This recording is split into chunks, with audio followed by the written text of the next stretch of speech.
Welcome to this AutoSuccess Executive Spotlight. I'm your host, Brian Ankney. Today my guest is Nick Askew from Space.Auto. Welcome, Nick. Hey, thanks for having me here. Thanks for coming. Where'd you come in from today? Flew in from Dallas, Texas. Cool. It was my first time out here in Ohio. Awesome. Well, welcome. Thank you. Well, before we get started, I just have to ask you, where did you come up with the name Space.Auto? Oh, so actually we started off as an agency, and that was we were building websites and digital marketing strategies for dealers, and we kept running into, not naming any names here, but we kept running into issues with website vendors and CRMs and all of these technology companies saying that's just not how our software works. Dealer wants this on their homepage, dealer wants this change, dealer wants this customization. That's just not what our product offers. And there was not really much flexibility in that. And it came from a philosophy: it's your space, you can do whatever you want with it. And we kind of started using that as you're driving traffic to your own space. And then one thing led to another, and the website platform was called Space. And then we built digital retailing, CRM, all kind of products on top of it, and that became Space.Auto. So it just came from, one philosophical comment, and we ended up just building software and software and software on top of it, and then you had a company. So cool. I was wondering, because I didn't know if you had an auto that would make it to space. There's only been a few up there. Only been a few up there. One day we hope to get as many dealers as we can. We'll be the first digital vendor servicing extraterrestrial dealerships, I guess. But no, wonderful. Cool. I'd like to just ask you a little bit about yourself. Yeah, can you tell me a little bit about your career path that led you to where you are today? Yeah, so like everybody, I grew up and dreamed of selling cars. No, I actually I started selling cars because I needed a job, and then realized immediately that I loved it. So I was a salesperson for a new Nissan store and loved that rush of closing, negotiating, and realized, oh wow, I can actually make some money doing this. Way more opportunity. I think it's the only business that that you can be a college dropout like I am and go and make that kind of money. So it was very quickly apparent to me that there was something in this industry. And then, just worked as hard as I can on selling cars, was a finance manager, sales manager, and ended up being a digital director for a dealer group out in Texas.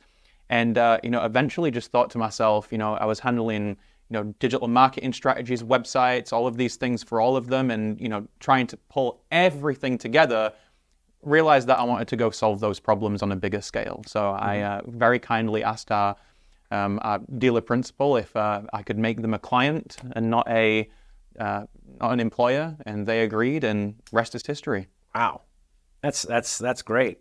Dealerships always seem to be looking for a magic pill or a silver bullet, and I from talking to friends of mine that are general managers, they get about 100 phone calls a day from guys that are selling those silver bullets. Yes, but does the silver bullet even exist? Look. Of course, everyone wants the easy button. I want to be able to press this button here and money prints out the other side of my finance printer, right? That's exactly what we want. And there are a lot of great companies out there selling tools, but what we got to realize is that they are band-aids to a greater solution. So let me give you an example. Every dealership, just a few years ago, decided that digital retailing was the thing they had to put on their dealership website. A couple of years before that, it was instant trade values. And what these are solutions for something that is a bigger problem in automotive, and that's giving customers the power that they deserve to be able to make an educated decision when they need that information. So we have really two different goals. The customer wants information, the dealership wants leads. They want that customer email address to be able to call them and see if they can come in for an appointment at 1:45 or 2:15, which one works best for you, right? There are a lot of vendors out there selling solutions, and there are a lot of great ones out there. But unfortunately, there are no magic pills, and there's no actual replacement for just offering a really good customer experience, taking care of your community, and doing business the right way over several years to build that reputation that you need, and being able to provide that customer service time and time again. That's what builds businesses. You can get short-term gains from little tools. They'll never solve long-term business goals. Well, especially since COVID, a lot of dealerships don't even have prices on their website anymore, and certainly, and so I think that a lot of that kind of stems from wanting to have a little bit more power in the transaction with people who aren't physically there. Yeah. Like, hey, I'm going to dangle this fruit in front of you to come into my showroom. What's more important? I mean, when somebody's not in the dealership, is it better to have that power and that control, or is it better to provide a better customer experience? And what is the path of least resistance to get them to come in and buy a car? It really is about short and long-term goals. When we took prices off of websites, they're starting to come back. Dealers are being forced to do this and get a little bit more competitive. The tables haven't turned completely, but dealerships are getting a little bit more competitive. There's no business benefit in doing that apart from any short-term gains from that deal. If you're thinking about running a car dealership on a per deal basis, and that you're so short-sighted that you are saying that this inventory and this customer and this deal is what's the most important, then by all means remove your prices, high gross them, make $15,000 a deal, and you'll never see that customer again. A lot of dealers made that decision, and it does have repercussions in the community. It really does. Now, if they're not bothered about that, that's great, because I also understand the nature of the car climate right now is that, we went to look for a car the other day. They've got it still priced $15,000 above sticker. If I don't want it, someone else is going to come and get it. So I totally get that. But honesty is always the best policy. If you're going to sit there and charge $20,000 over sticker for a vehicle, be proud of it. People don't like being misled. People want expectations set and then met. That's the only reason people have bad customer experiences, because expectations are not met. All I'm saying is, if you are going to be that dealership, be proud of it. Mm-hmm. If you can justify that, then don't hide anything. But if you really want to take care of your community and be a dealership in 20 years, take care of your customers. Dealerships aren't the manufacturers. They are small businesses that are involved in their community, and it's their duty to take care of that community. So, and I've seen a lot of dealerships go both ways, but I've also seen a lot of dealerships go, you know what? We're not going to compromise who we are. We're going to take care of our community, and we're going to be better off for it. Nice. I got to ask you, what kind of car? What kind of car? What are you looking at? So, am I allowed to? Well, sorry for any of my dealers. Can't show favorites. We were looking at a Range Rover, the 23 full fat, the bigger version, not the sports. Mm-hmm. And great car. Trying to buy one of the. We don't need the loaded out V8 one. It's for my wife's daily driver, so we need some gas mileage going back and forth on the interstate. And way over sticker. And we left as friends. And I said, not for me, but thank you very much. Call me when, if nobody gets it and you want to sell it at MSRP, give me a call. Hey, you were honest. I'm honest. Yeah. Yep. And so are they. Yeah. Yeah. It's crazy. Like there's some vehicles that there were always the certain vehicles that were over sticker. They're super hard to get, but they're for a long time. That became every vehicle, and so it was crazy. Like vehicles that you would think that you would like pickup trucks, for instance. I mean, like, has Dodge ever not had a $10,000 rebate in our lifetimes? No, it's truck month every month. Yes. There's a $10,000 rebate. Yeah. I saw Nissan Sentras for $5,000 over sticker. Yeah, it's crazy. It's hard. And look, with all due respect to dealers as well, nobody knows how to handle market fluctuations like that. Like when was the last time that we can remember, even in being automotive for a while, when was the last time that we can remember the market having that much demand and not enough cars to go around? It's nobody knows how to navigate this. But a good business practice that I always like to get behind is, if it feels ethical and it feels honest, then that's probably your first sign that it's a good way to treat your customers. And then anybody that wants to withhold their prices or anything like that, just know what repercussions you're going to have. If you sell customer for $15,000 over sticker, you're not trading them in 3 years. No, you're not. That's not happening. No. If you withhold pricing and you blow a couple of customers out, know that those are the repercussions. We're all adults. Yeah. And no one's going to tell a dealership how to run their business, but we all can suffer the repercussions of that too. And if you value making that front end gross more today than you value tomorrow's dollar, go for it. Yeah. Well, I want to dive just one more question on this. I want to dive a little bit deeper. I want to ask about the Holy Grail. What about monthly payments? Monthly payments when you're not in the showroom, through an email or through a text message or however, on the phone. Yeah. How do you feel about monthly payments? That's what everybody wants. I mean, that's what most people buy a car financed. That's the biggest dip actually in sales actually is from people not financing cars as much. Your cash buyers are still high, as high as they ever were. The people that your average American, who is 60% of them living paycheck to paycheck, wants to finance a car. They want that information. And by the way, most customers have done more research on that vehicle before they submit an internet lead or go to the dealership than the salesman usually, right?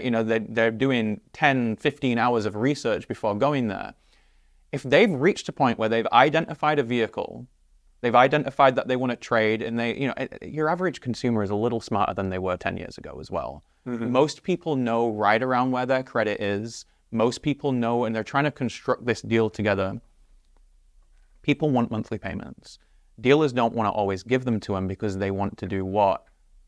Pack a little payment, hold some gross. Yeah. Right? So what we've got to start thinking about for technology is how do we give customers what they want while protecting dealers and keeping gross as high as possible. Most digital retailing today will give the customer the payment that they need, but the dealership doesn't get all of those opportunities to be able to maximize the deal, to sell contracts, to make rate, to be able to do what they need to do to serve the customer, but also themselves. That's the puzzle that automotive needs to figure out properly in the next 3 to 5 years, is how to give this. It's not just millennials that want instant gratification, okay? It's everybody across the board. If we have the technology to be able to do so, and outside automotive, everybody's used to that instant gratification. Yeah. Dealers have to give them that as well. If customers want accurate monthly payments and they want to come in and they want to test drive the vehicle, make sure that they like it, knowing all of this stuff is already done. No one wants to sit at a dealership for 5 hours, present company included. Yeah. Well, and there's really no reason for them to test drive a car and fall in love with it if it's out of their price range. I mean, if they can't afford it, that's the way you lose customers. If somebody comes in, people don't like to say, I can't afford this car. They say, I want to think about it. And then they go look at a lower priced vehicle somewhere else because their pride won't allow them to tell you that they can't afford it.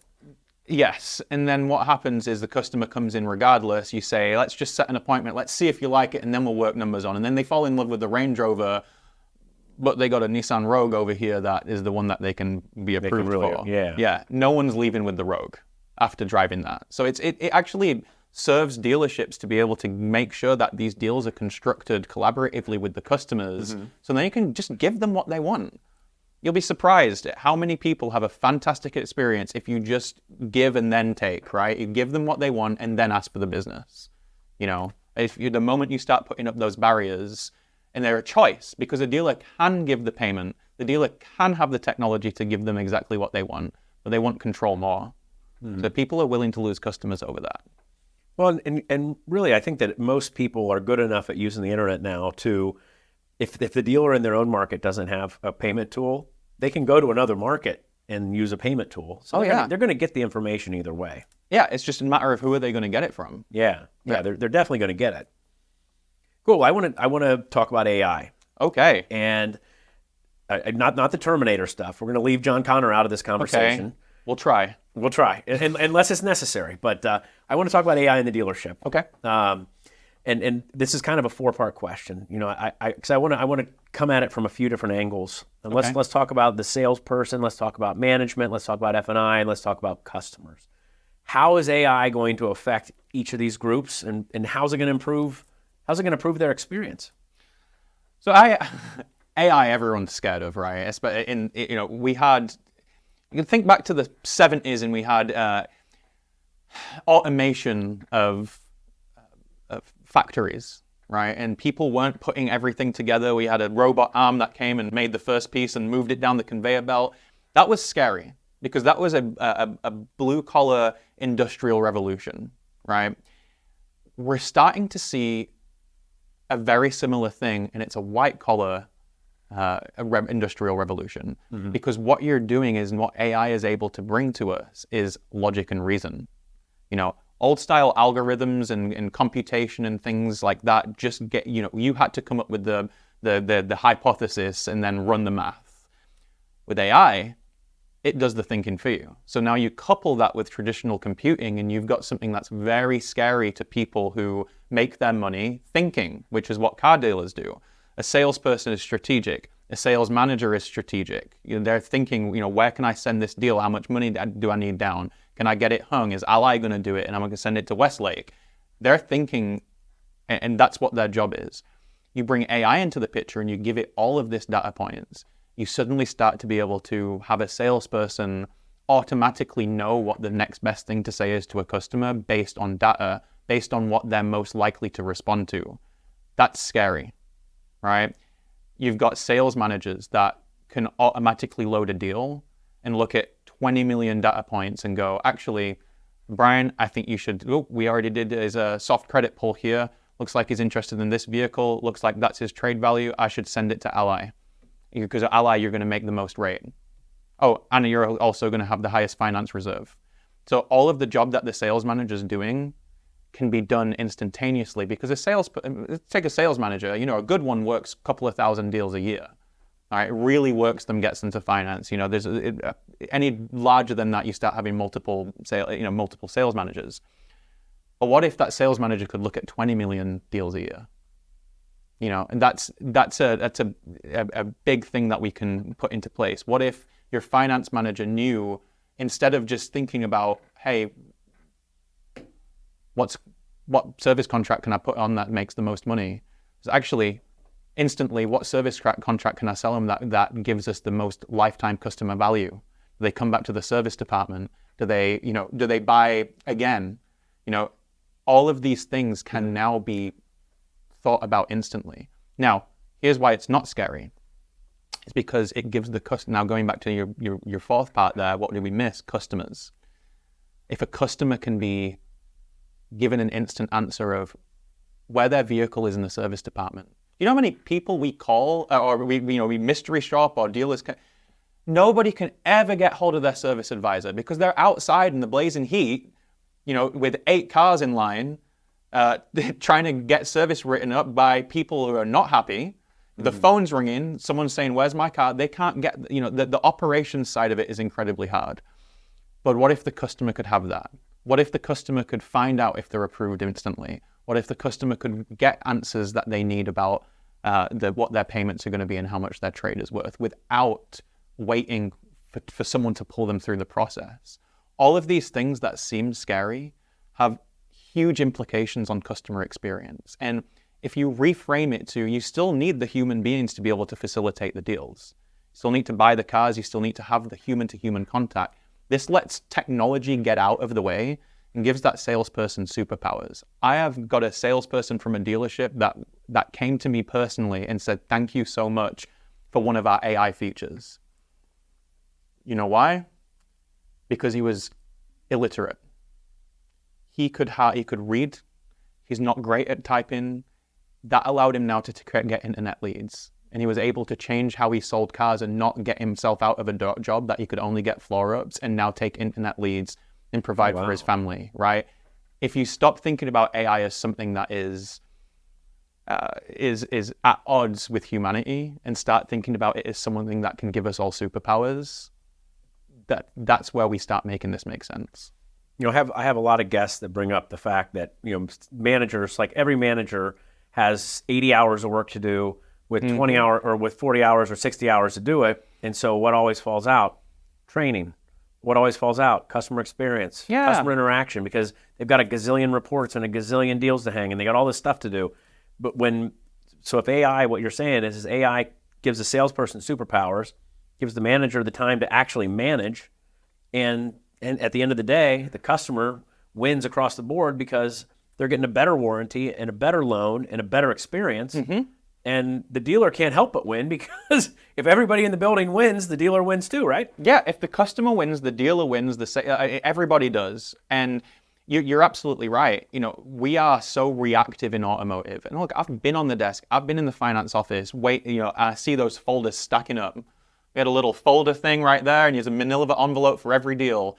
And I'd be sitting there at 2 p.m. on a Saturday, and there's whoop, whoop, whoop, just stacking up. I am so reactive at that point. I'm thinking about the deal that's in front of me. I'm not thinking about how to make it a better customer experience. I'm thinking about strategizing this one deal right now so I can, quickly get it stacked with as much profit as I can, and have that conversation with my customer, get him in and get him out the box. If you actually start letting, and technology, that's something that dealers have utilized, but, when a dealer works a deal, they're getting into their inventory management system, their CRM, their DMS, their everything. Over here, they've got the trade tool. They've got to go out, and there's so many things that you have to log in and be able to, technology is not a benefit at this point. Yeah. Technology is something that you are taking customers through a process based on what you have to do using technology. If technology could just get out of the way, and we could focus on what car dealers were always really good at to begin with, which is human-to-human contact. Your great salesperson and your great sales manager is a very strong communicator and people person, but they spend most of their time filling in pieces of information into a computer behind a sales desk. You never see them. So this, if we utilize AI properly, we can just get back to being people again. Get back to training. Get back to having relationships with our customers. Get back to actually running the business in a proactive way rather than just sitting there slammed, trying to work car deals as fast as we can. Yeah, I mean, you brought it up earlier. Nobody wants to be there for 5 hours. No. I mean, imagine if you could get the technology out of the way, all of a sudden the only thing that's going to take time is the customer deciding if they like the vehicle, drive the vehicle.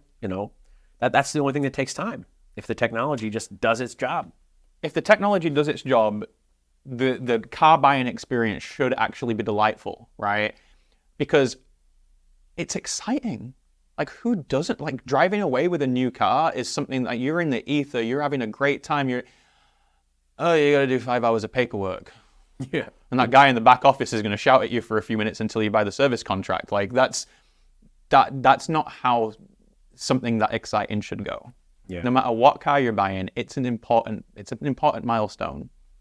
And even for people who buy and trade once every 3 years, it's still a big experience. And right now, the way everything's gone over the past few years, it's just got harder and harder to sell a car. It's got harder and harder to work the program. It's got harder and harder to serve your customers.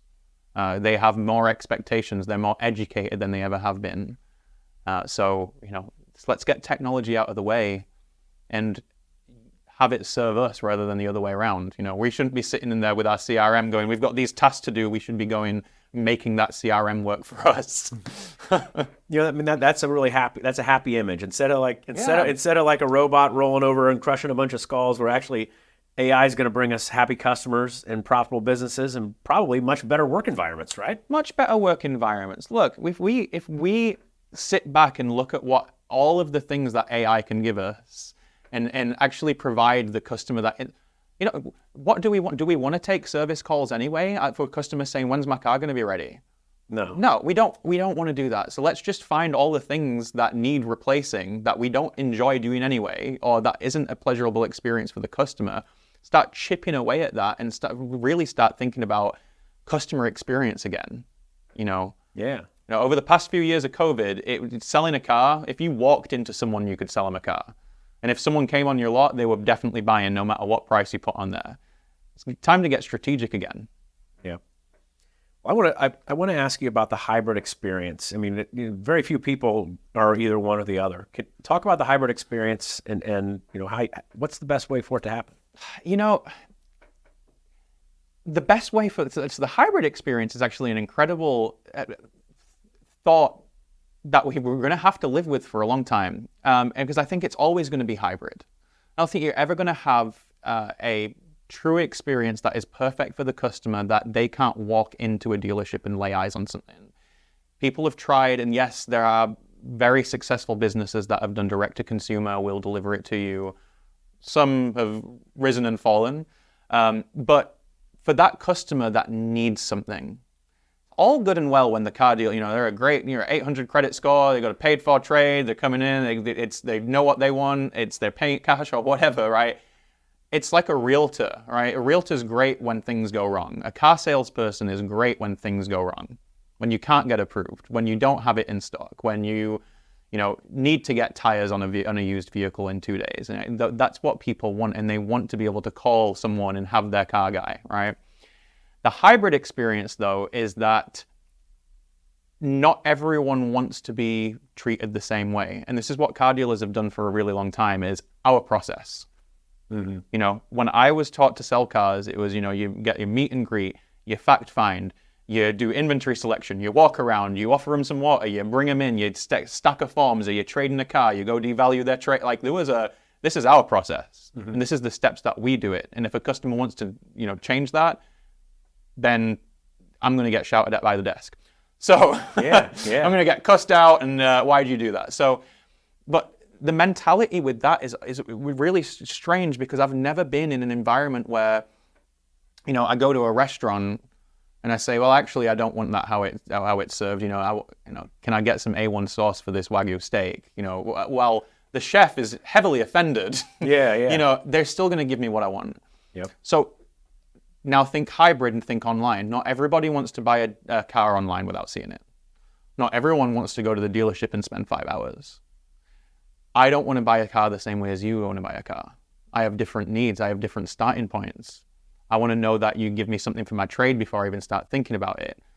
Person B might want to be approved before they start thinking about it. So I think the hybrid experience is important, because someone might want to start that online or do the whole thing online, get payments.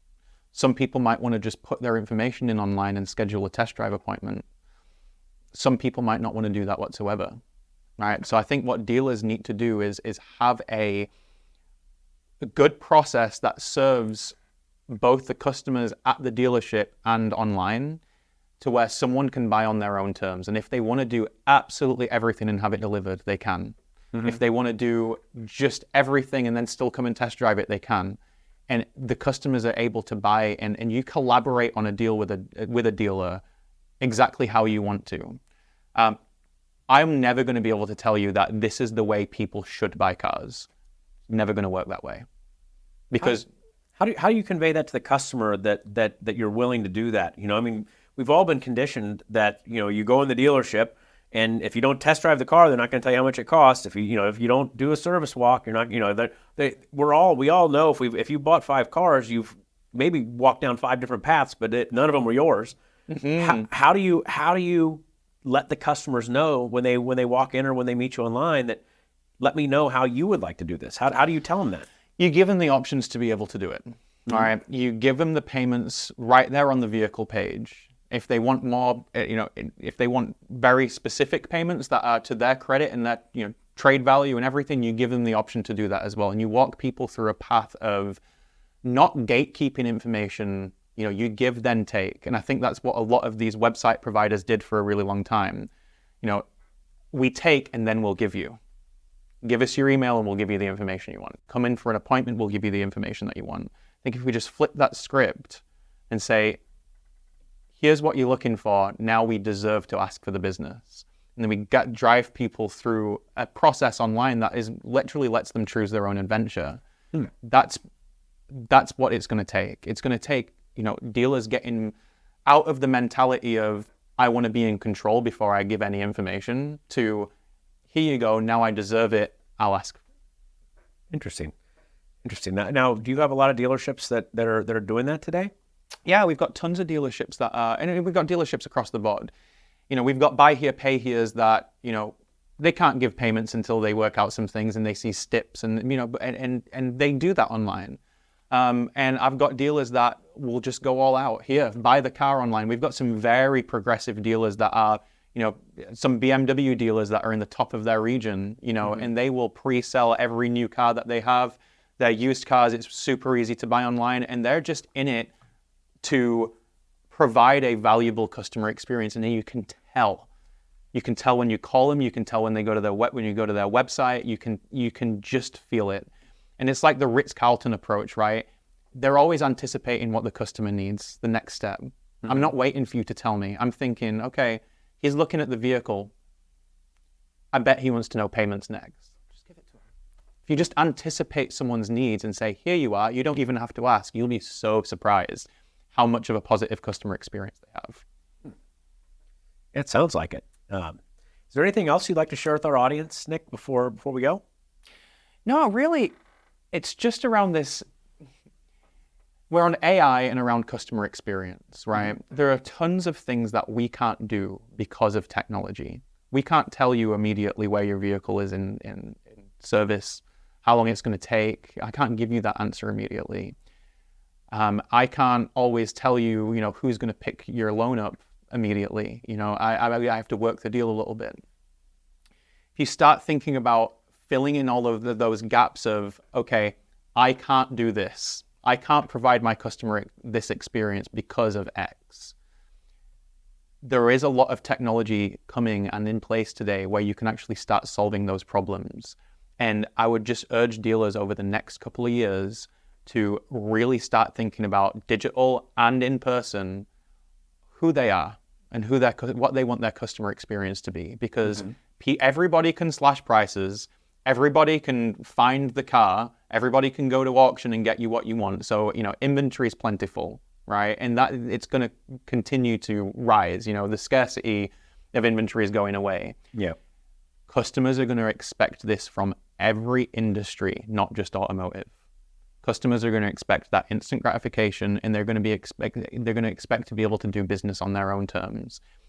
And if we get into the mindset of, okay, we're going to keep our control and we're going to buy inventory right, we're going to make sure everybody sees a service contract, we're going to leave no money on the table, but we're also going to give, then take, and really focus on that customer experience, you're going to generate a long-term business strategy, not just short-term gains. So the only thing that I want to really make sure that we discuss with dealers, and we're doing it in every conversation, is making sure that they're not basing their business model on a temporary market fluctuation. They're building something that will have legs for years to come. And they're building a culture that will have legs for years to come. And, ultimately, their community is going to know that.